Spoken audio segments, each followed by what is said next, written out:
Okay, Sudhamadhavi గారు, మీరు మీ భర్తకు ఆరోగ్యం బాగలేదు, వేలూరు హాస్పిటల్లో చూయిస్తున్నామని చెప్పారు. మీ భర్త ఆరోగ్యంపై వేలూరు హాస్పిటల్ డాక్టర్లు ఏం చెప్పారు మీకు? ఆయన ఏం టెన్షన్ పడకూడదు, అసలు ఫోన్ కూడా మాట్లాడొద్దు. మీరు ఏదైనా ఉద్యోగం చేస్తున్నా, వ్యాపారం ఏదైనా చేస్తున్నా సాల్వ్ చేసుకొని ఇంట్లో రెస్ట్ తీసుకోండి.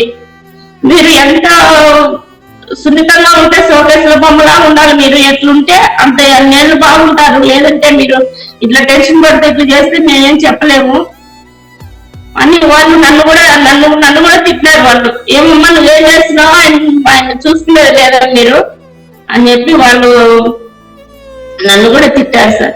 అంటే మీ భర్త మురళి గారు మానసికంగా తీవ్రంగా మనోవేదన చెందుతున్నాడు అని చెప్పారు డాక్టర్లు.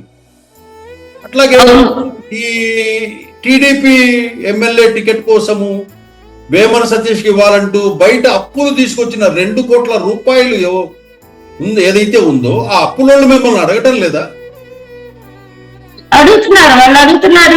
హెల్త్ ప్రాబ్లం చూసి ఎక్కువ అంటే ఇంటి మీదకి రావడం, కొట్లాడడం అట్లా అడుగుతున్నారు సార్. వాళ్ళకి చెప్పుకున్నాము, ఇస్తామని చెప్తా ఉన్నాము. ఒత్తిడి చేయడం లేదు.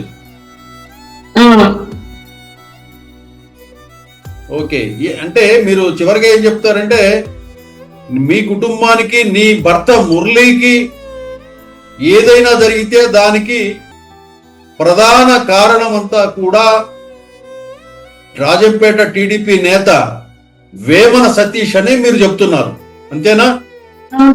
పిల్లల్ని పోగొట్టుకున్నాం. పిల్లోడు కూడా సార్ చదువు కోసం మేము ఢిల్లీలో వదిలేస్తాం సార్ పిల్లోడిని ఐఏఎస్ కోచింగ్ చేయడానికి.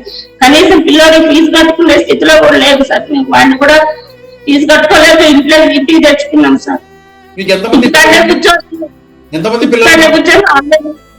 సార్ ఎంతమంది పిల్లలు?